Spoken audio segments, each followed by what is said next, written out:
often we see music as a bit of a catharsis, to listen to. Yeah, People find it as a really good way of just relaxing, taking themselves out of the scene.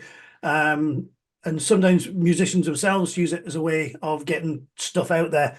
And you yeah. literally hit things for a living. I mean, do you find that like drumming actually helps you if you're having a bad day? Is drumming something you would actually go, right? I'm having a bad day. I'm going to go and bang some drums, or do you have other creative outlets?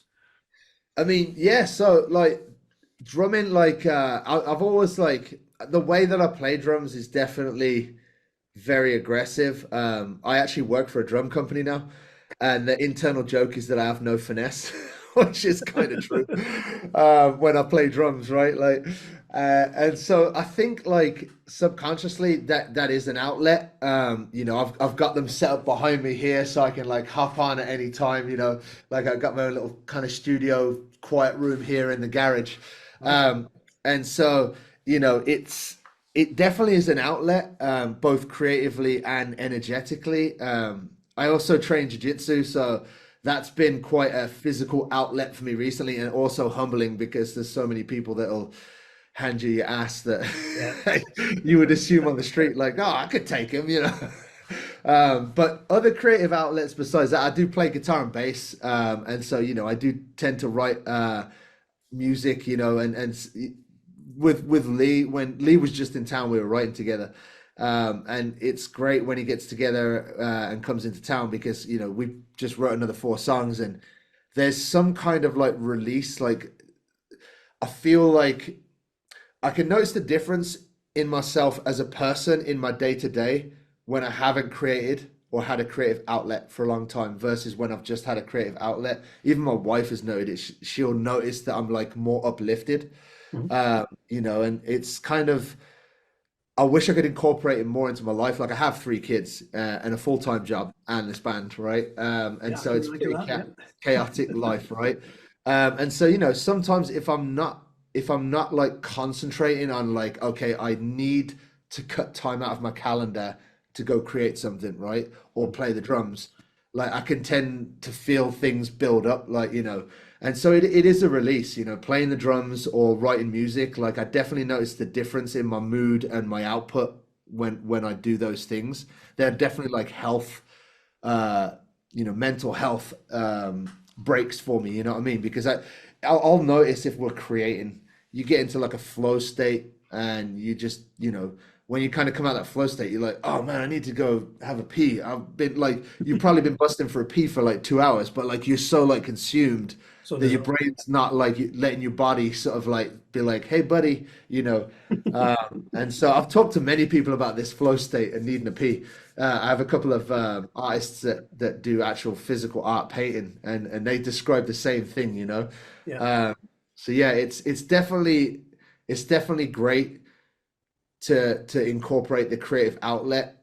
Sometimes though, I let it fall by the wayside, and I'll know by my physical energy and my mental energy when that happens. Yeah. I can relate to the.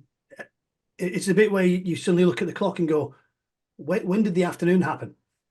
And it's 100%. the same thing. I'll be the same from programming. I teach computing, so again, same thing. I've got a full-time job. I've got 3 kids. I know where you're coming from, but sometimes you sit there and you get so in the zone with something that just Interestingly, it goes I'm by. actually QA. So, Oh, okay. so like, yeah. So I don't know what you program, but when I got out of music originally, and I started working for Headspace. I worked for a company called Headspace. I got into software QA, and I loved the platform because it was kind of like mental health, Mhm. and tech, right?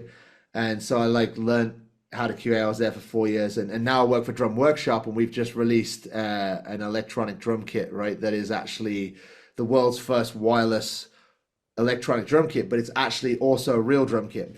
So we have a standalone software that's a drum program that goes with it. So I QA the software, I QA the hardware, the wireless technology, and so it's quite an interesting job. And what you were saying about getting your heads down coding, I tend to find that when I'm testing as well. Like if Yeah. I get, because the testing, like I have to create test scenarios and test cases, and that can be quite creative too. So that's the other side of my life. So Yeah. what do you program, if you don't mind me asking? I teach computing at high Oh, school. you teach. Yeah. Awesome. So it's Python programming and stuff. But I'm doing Ah, a degree at the same so time. So That's interesting because the only language that I have a little bit of knowledge about is Python because I don't know if you know the book Python the Hard Way by I think it's Zed Shaw. It's Off the top of basically my head. 100 Python like small cases where you can go program this, start you off, and you go through. By the end of the book, you should have like a basic proficiency in Python. It's cool, and I was doing that book when I started QA. So All right. yeah, Python's a great language. Yeah, no, it's useful. I'll try not to nerd out too much. I might save that for a podcast. Okay. Yeah, I'm just aware of the time because I know Zoom's going to shout at me in a little bit because we've only got the free license. Okay, yeah, no So problem, no I've problem. got two last very quick questions. Yeah. Number one, I'm assuming there's going to be some kind of tour dates coming up after the album release. Are we going to Yeah. expect to see you in the UK at some point in the coming months? Yeah, so we've got three festivals booked. We've got Download coming up. We've got Louder Than Life in Kentucky and then Aftershock, right? And then we're going to try and put shows around those. So we've got some shows that should be announced next week around Download. Those are going to be in Europe.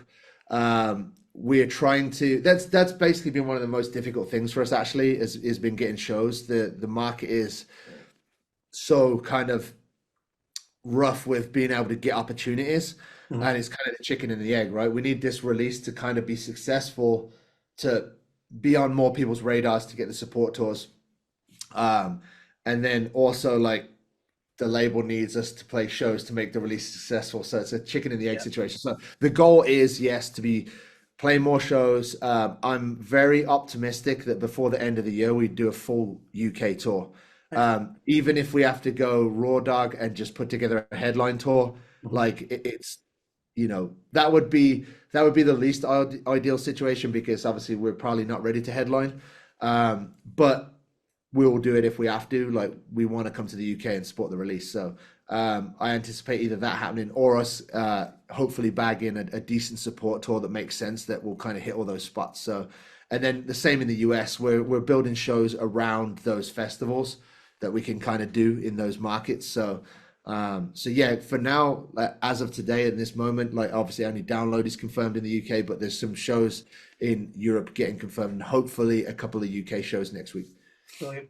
And the last question, I'm just going to circle back to the beginning where you said you had a Yeah. story about Bannerman's to tell me.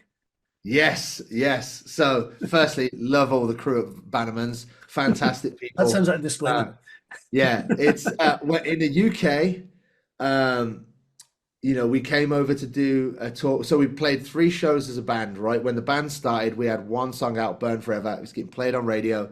And we played three shows in the US that were support shows, and they were all sold out. And we were like, wow, this is amazing. We just played three sold out shows. The very next thing we get is a support tour with a very well-known band in the UK and Europe. The tour started in Stockholm, right? And just let me know if we're close on time. This story is going to be about 3 or 4 minutes. So basically, we go out there. We've got no money as a band, so we do everything cost effective, non-refundable flights, non-refundable ferries. We paid cash deal on a van in the UK. And so we get over there, we're on our way to Stockholm. We're in Belgium, in Ghent, and I get a phone call from the TM and he says the tour's cancelled. And I know that TM very well, so I thought he was kind of yanking my chain. And I was like, nice one. First day of tour, punk the openers, And he's like, nah, for real, it's cancelled. And I was like, oh shit, okay, is everything okay? There was a death in the headline band's extended family. So we wish them well. Obviously, that sucks for them. So we're stuck in Belgium with no return tickets to the US for like 3.5, 4 weeks.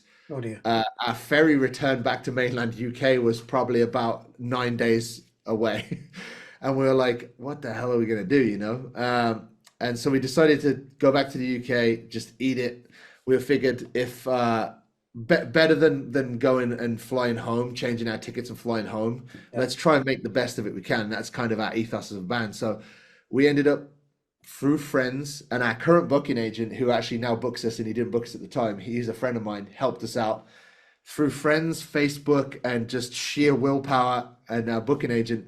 We managed to put together like 13 days straight tour, right? Wow. Which took us to Bannerman's. Bannerman's came in and reached out. Mhm. I guess he was into one of my old bands, and he was like, "I'd love to put you on. I'll try and get some local supports. You got a show on us, right?" Mhm. And basically, all of these places we were playing were giving us like a little bit of money that would just help recover some of the costs we were outgoing on the van and all the other stuff. Yeah. So we get all the way up to Bannerman's anyway, and he's like, "I'm really sorry, lads." He's like, "I had two local support bands booked, and they've pulled out, so it's just you." And I think there was like 7 tickets sold. And I was like, I feel terrible for this guy, right? And he's like, "You can stay upstairs in the dormitory, like some free accommodation upstairs." Yeah. Which I don't know if you remember. It just been there was a band that vandalized it, and it went into the national press. Yeah, it was 6 years back. So it was a bunch of young kids from further north in Scotland, I think, if I remember correctly. I think they Yeah, basically just got wellied and went, "Yay, let's trash it!" And then they got so much yeah, hate afterwards. that was I almost it. felt And sorry for them. we were there like a week afterwards, right? And so I remember that happening. I remember being like, "Oh man, this is Bannerman." So we stayed there and didn't destroy it. But in the daytime, we're sound checking. I was like, "We'll still play a show. Look, if there's one person in the room and you, we'll play a show, right?" So we're doing it. Like we're not going to just be like, "Oh, we'll cancel the show." It's like, "Fuck it, man. Let's just have a good time." And so there was no support. And so in the bar was this guy playing acoustically and like, just day drinkers drinking in the bar. And I went into him and I said, "Mate," I was like, "We've got a show next door. There's no supports." I was like, "I've got no money to pay you." I was like, "But I can pay you in a pizza." I was like, "Do you want to come and open the show?" And he was like, "Fuck yeah, man." So I bought this geezer a pizza. He came in, played an opening set of like covers, like grunge covers and stuff, and then we played the show. I think there ended up being about 10 people there. And Mhm. then we just stayed and got blitz with Ian afterwards and the crew. And they took care of us. He's like, "I want to give you more money." And I was like, "Man," I was like, "There's no way you've given us more money. You've lost your ass on this." He's like, "Yeah." He's like, "But you guys literally have no money to get home." And so, yeah, they treated us so amazing. So it is my goal to go back to Bannerman's. Mhm. Uh, Hopefully, if this band can expand on its audience a little bit, it would be my goal to go back to Bannerman's and put a couple hundred people in there and give them a fucking good show. You know what I mean? Yeah. So that will always, I'll never forget that. You know what I mean? So And to be yeah, fair, that's kind of typical. I mean, a genuine shout out to Ian and the crew at Bannerman's because hundred they percent do, they aren't there for the money, they're there for the music, they're there for the people. salt of the earth. That's wholly their ethos, and we know that, and everybody who's been to a gig there knows that as well. Yeah. Yeah, I couldn't respect them any higher, man. Like again, we're doing this for music. Like we're at a place in our life where as a band, right? Like we've talked recently about how when you have to earn money from your music, that's when compromise comes in, and that's maybe when you start Yeah. doing things you wouldn't normally do. And what I like about this band is we all have jobs. Mhm. We don't have the like I probably have the best job in the band in terms of like career. The other guys are like working jobs to get by, and so Mhm. we're not like rich, but it allows us to make pure music, right? And stick to the ethos and the reason. Like when you're 16 and you make your first band, you're not thinking about commercial viability. You're just like, "Man, that sounds. I love this," right? When you're Yeah. thrashing away, and so we try and keep our stuff like in that pocket now. Now that we're all older, and I love interfacing with other people like Ian and the crew over at Bannerman's who are again not motivated by the money, right? Like they probably have to make a certain amount of money to keep the place open. We want to see the place stay open, right? Yeah. But equally, that's not their primary objective. Their primary objective is to support that music scene, man. And bands like Green Day and all that all started in places like that. You know what I mean? Gilman Street, and CBGB's, all those venues that were kind of like legendary venues. So yeah, it would be my goal to go back to Bannerman's and like hopefully one day sell that place out, have it packed to the cobblestone ceiling. With that wonderful image, we'll call it a draw there because we've got Zoom is telling me that I need to stop paying the Yeah, subscription if I want to go any longer. Look, it's been an absolute pleasure. I could probably talk to you for likewise. forever. Um, Yeah, so hopefully, maybe in the run up to the tour or something, we can, as and when that yeah, happens, maybe have another chat then, or catch you out on the road. yeah. And maybe, Let's have a let's beer for at sure Bannerman's. do it again. Make sure you drop me a line, and let's for sure do it again. Let's hopefully catch up in person, have a pint as well. Yeah. Yeah, Bannerman's would be a good idea. I love it. I love it. Thanks for your time, Ian. Thanks for covering us. And yeah, man, I'll talk to you again soon, brother. Cheers, thanks very much, and very good luck with the album as well. Awesome, man. Take care. Cheers, All fella. right. Thank you. Bye bye.